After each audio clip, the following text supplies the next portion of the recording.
교재 95페이지 보겠습니다. 여호와께서는 이스라엘의 주변 나라들에도 경고의 말씀을 전하십니다.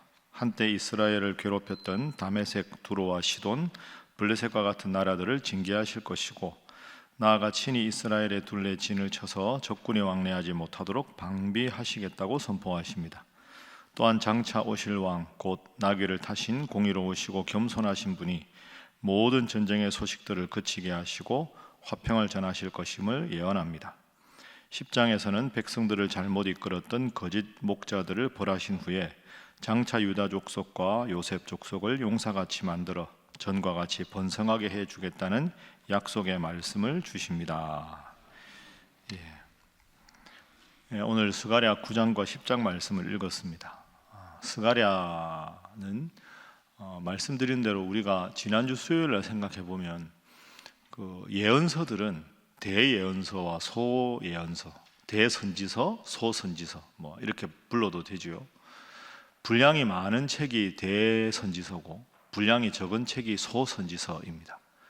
그러니까 뒤에 있는 구약의 뒷부분에 배치된 예언서들은 분량이 짧은데 불구하고 스가랴는 분량이 14장까지 꽤 많습니다. 소선지서 중에서는 상당히 많은 편이지요. 그 이유가 기원전 520년부터 470년까지 무려 한 50년 정도 동안 선지자로 활동했던 사람이 이 스가랴이기 때문입니다. 그래서 스가랴는 이제 바벨론으로 포로로 잡혀갔다가 바사왕 고레스가 은혜를 베풀어서 고향 예루살렘으로 남유다 백성들이 다 돌아온 다음에 어떻게 하면 이제는 다시 나라가 없어지고 포로 생활을 하는 고통이 아니라 하나님의 백성으로 잘 살 수 있을까? 이제는 과거의 고통이 없이 하나님 앞에서 복된 나라, 복된 백성이 될 수 있는 신앙의 원리가 무엇인가 하는 것을 하나하나 쓴 것이 이 스가랴서입니다. 그리고 스가랴가 활동한 기간이 무려 50년이나 되기 때문에 이 스가랴서를 쭉 읽다 보면 우리가 하나님 앞에 복받기 위해서는 어떤 신앙의 원리를 지켜야 되겠구나 하는 것이 잘 드러나 있는 책입니다. 자, 오늘도 그런 기억을 하시고 세 가지 본문의 교훈을 살펴보겠습니다. 자, 먼저 9장 1절과 2절 말씀, 9장 1절과 2절 말씀 다 함께 읽어보겠습니다. 시작. 여호와의 말씀이 하드락 땅에 내리며 다메섹에 머물리니 사람들과 이스라엘 모든 지파의 눈이 여호와를 우러러 봄이니라. 그 접경한 하맛에도 임하겠고 두로와 시돈에도 임하리니 그들이 매우 지혜로움이니라. 아멘. 자, 오늘 본문 말씀은 우리에게 좀 생소한 지명이 나옵니다. 1절에 하드락이 나오고 그리고 다메섹이 나옵니다. 1절에. 그리고 3절에 보면 두로가 나오고 아스글론도 나오고 가사도 나오고 아스돗도 나오고, 이런 나라들은 이스라엘의 주변에 있는 나라들입니다. 그러니까 이스라엘의 주변국은 앞으로 어떻게 될 것인가에 대해서 말씀하시는데요. 자, 4절에 보면 주께서 그를 정복하시며 그의 권세를 바다에 쳐넣으시리니 그가 불에 삼켜질지라, 이렇게 이야기합니다. 그러니까 이스라엘의 주변 나라들은 다 앞으로 멸망하게 될 것이다. 이유가 뭘까요? 왜 하나님은 이스라엘 주변 나라들이 멸망하게 될 것이라고 말씀을 하실까요? 오늘 우리에게 연결시켜 보면 우리가 하나님 앞에 잘 살아야 되는데, 복을 받아야 되는데 하나님 앞에 심판과 멸망을 받는다면 그 이유가 무엇일까? 이런 관점에서 자, 한번 보겠습니다. 3절 말씀입니다. 3절 읽습니다. 시작. 두로는 자기를 위하여 요새를 건축하며 은을 티끌같이 금을 거리에 진흙같이 쌓았도다. 아멘. 중요한 건 자기를 위하여입니다. 그러니까 주변 나라들이 멸망하는 이유는 하나님께 영광을 돌린 게 아니라 자기를 위한 나라, 자기 나라들의 번영만을 위해서 살았다 하는 것이죠. 그래서 오늘 본문의 첫 번째 교훈은 하나님을 섬기지 않는 자는 반드시 심판을 당한다 하는 것입니다. 하나님을 섬기지 않는 자는 반드시 심판을 당한다. 자기를 위하여 요새를 건축하고 자기를 위하여 은을 티끌같이 자기를 위하여 금을 거리에 진흙같이 쌓았다 하는 거죠. 그러니까 모든 권한을, 모든 능력을 하나님이 주셨는데 그 복의 근원이 하나님이라는 걸 다 잃어버리고 또 잊어버리고 내가 나를 위해서, 나만을 위한 삶을 살 때 하나님은 그를 심판하신다 하는 겁니다. 마치 신약 성경에 넘어가면 어리석은 부자 이야기 있지 않습니까? 어리석은 부자가 곡간을 크게 짓고 내가 여러 해 쓸 물건을 다 마련하고 이렇게 부자다. 쉽게 말하면 내 노년은 편안하게 될 것이다. 그러니까 그 모든 부를 주신 하나님을 잃어버리고 나만을 위해서 살아갈 때 하나님께서는, 우리 예수님께서는 비유를 통해서 어리석은 자여 오늘 밤에 내가 너의 생명을 취하면 이 모든 것이 누구의 것이 되겠느냐, 이렇게 비유를 들려주고 있습니다. 나만을 위한 삶, 그게 아닌 거죠. 내가 잘 되는 길은 나를 세상에 창조하시고 나를 지금도 지키시는 하나님 은혜에 감사하며 살아야 하는데, 마치 그 모든 것이 내가 잘해서 내 능력으로 된 것이라고 착각하고 살아가는 자는 하나님 앞에 심판을 당한다.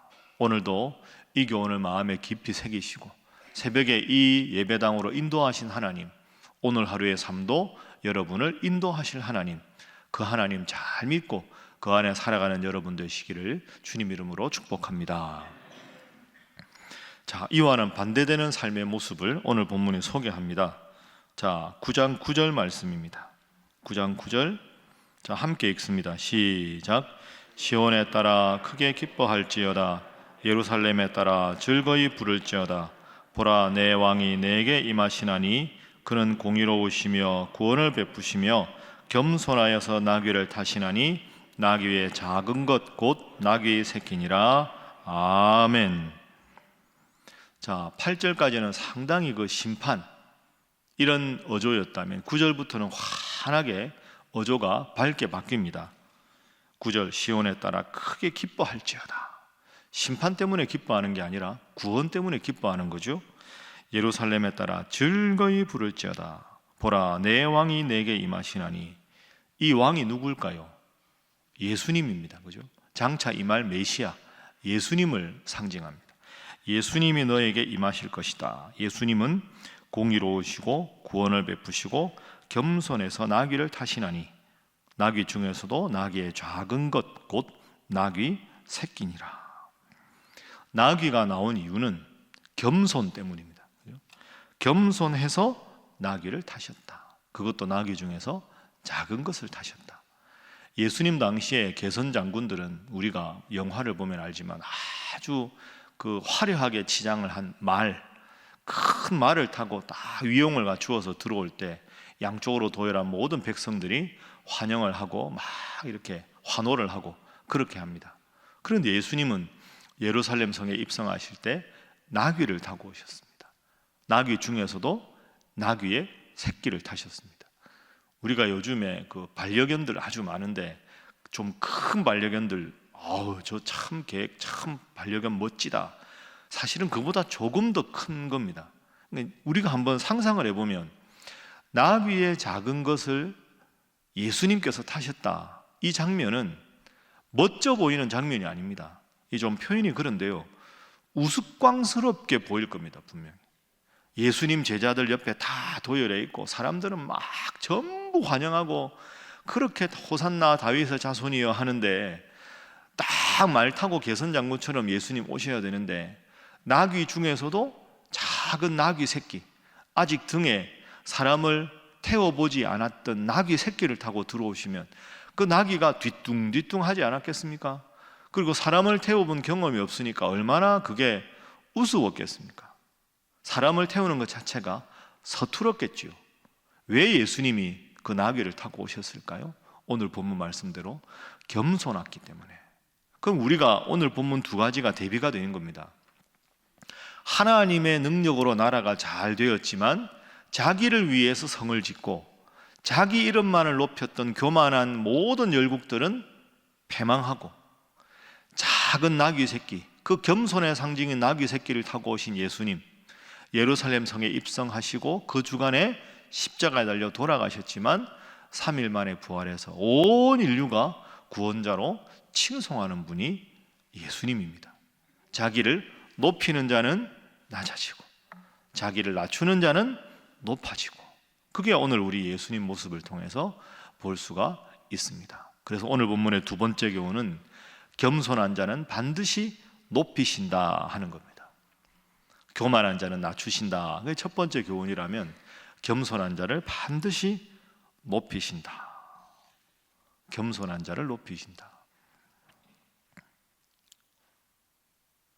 그렇게 생각하면 새벽기도 나오는 것도 교만하면 못 나옵니다. 겸손해야 나올 수 있습니다. 교만하면 못 나오죠. 뭐 집에서 하면 되지 뭐 내가 새벽에 꼭 나가서 기도해야 되나? 이 마음이 가난한 사람들이 새벽기도 나옵니다. 여러분 그렇죠. 그러니까 여러분이 수십 년 동안 큰 어려움이 없어도 막 지금 엄청나게 절실하게 기도할 제목이 매일 주어지는 건 아니잖아요. 그런데도 수십 년 동안 새벽기도 나오는 습관을 가진 건 참 훌륭한 겁니다. 왜 그렇다고요? 겸손한 자만이 새벽에 나와서 기도할 수 있습니다. 제일 내 영적으로 맑은 시간, 누구의 방해도 받지 않는 시간에 맨 먼저 일어나서 하나님 말씀을 읽고 그 말씀 붙잡고 기도하며 살겠다.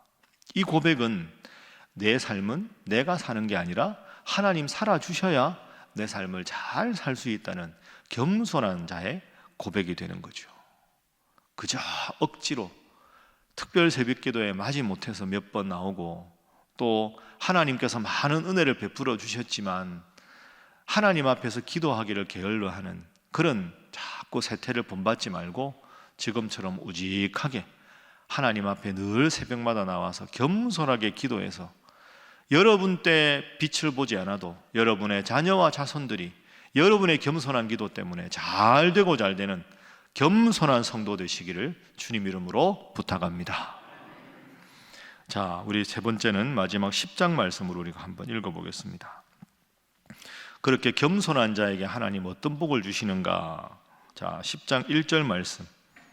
자, 1절 우리 함께 읽어볼까요? 시작. 봄비가 올 때 여호와 곧 구름을 일게 하시는 여호와께 비를 구하라. 무리에게 소낙비를 내려서 밭의 채소를 각 사람에게 주시리라. 아멘. 봄비가 올 때, 비가 딱딱 농사 지을 때 맞게 내려야 되는데 하나님께, 여호와 하나님께 비를 구하라.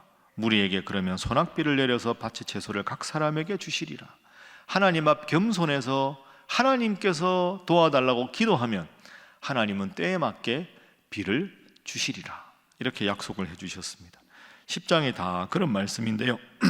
맨 마지막에도 보십시오. 10장 11절 12절. 내가 그들이 고난의 바다를 지나갈 때 바다 물결을 치리니 나일의 깊은 곳이 다 마르겠고 아수르의 교만이 낮아지겠고 애굽의 규가 없어지리라. 내가 그들로 나 여호와를 의지하여 견고하게 하리니 그들이 내 이름으로 행하리라. 나 여호와의 말이니라. 자, 11절 잘 보십시오.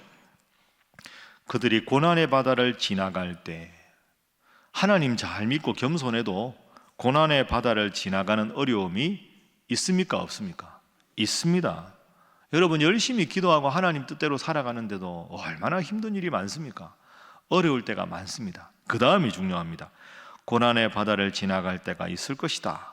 그때 내가 바다에 물결을 치겠다. 나일강의 깊은 곳이 다 마르도록, 아수르의 교만이 낮아지도록, 애굽의 그 지휘봉 규가 없어지도록 내가 너를 지켜주겠다. 이 참 멋진 표현입니다. 바다에, 고난의 바다를 지나갈 때 바다 물결을 치겠다. 그러니까 고난의 바다가 없게 해주시는 게 아니라 그 고난의 바다를 지나갈 때 바다 물결을 다 쳐서 그 물이 육지처럼 다 썰물처럼 빠져나가게 해서 물결이 너를 엄습하지 못하게 해주겠다. 마치 이사야 43장 1절 이하의 말씀과 똑같습니다. 내가 물 가운데 행할 때 내가 너와 함께 할 것이다. 불 가운데 지날 때 내가 너와 함께 할 것이다. 물 가운데 지나갈 때도 함께 해주시고 불 가운데 지날 때 불꽃이 너를 사르지 않도록 내가 너를 지켜주겠다. 마치 다니엘처럼 사드락과 메삭과 아벳느고처럼 평소보다 더 7배나 뜨거운 풀무불 속에 들어가는 다니엘의 그 3명의 친구, 그리 아니하실지라도 우리는 주님을 잘 섬기겠습니다 했을 때 그 풀무불 가운데 예수님께서 함께 하셔서 그 세 친구를 잘 지켜주셨습니다. 그래서 오늘 본문의 세 번째 교훈은 고난 가운데도 주님 함께 하심을 믿게 하소서 하는 것입니다. 고난 가운데도 주님 함께 하심을 믿게 하소서. 고난이 때로는 없어지게도 하나님 해주시지만 고난이 있을 때 그 고난 속에서 하나님께서 지키신다. 여러분, 이런 경험이 있어야 믿음 생활이 기쁘지 않겠습니까? 야, 참 천만인이 나를 애워싸 진을 쳐도 하나님 나와 함께 하시고, 내가 사망의 음침한 골짜기를 다닐지라도 해를 두려워하지 않을 것은 주께서 나와 함께 하심이라. 그 사망의 음침한 골짜기에서 주의 지팡이와 막대기가 나를 지키시는 경험, 오늘도 또 요즘에 마음을 짓누르는 큰 어려움과 고통으로 괴로워하십니까? 오늘 본문 말씀 11절 말씀 꼭 기억하시고 기도하십시오. 하나님, 제가 제 인생에 지금 고난의 바다를 지나고 있습니다.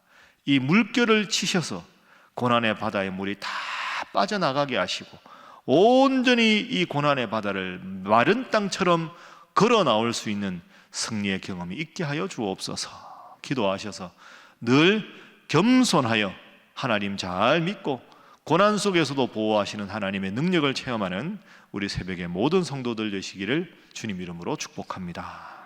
함께 기도하겠습니다. 하나님, 교만하지 않게 하여 주옵소서. 교만하여 나만을 위해 살고 하나님의 은혜를 멀리하는 자 되지 않게 하시고 오직 겸손히 하나님을 잘 섬김으로 대대로 자손 복받고 하나님 은혜 가운데 형통한 삶을 살아가는 우리가 되게 하시고 우리 가정 되게 하시고 우리 신일교회 되게 하시고 이 나라 이 민족 되게 하여 주옵소서. 함께 기도합니다. 또한 특별히 내일 이제 지방선거가 있습니다. 이 지역과 그리고 교육을 관리하는 모든 사람들을 뽑게 되는데 주님 지혜로 함께 하셔서 이 나라가 이 기회를 통하여 더 든든히 서가게 하여 주시옵소서. 함께 기도합니다. 주여 믿습니다. 주여 믿습니다. 주여 믿습니다.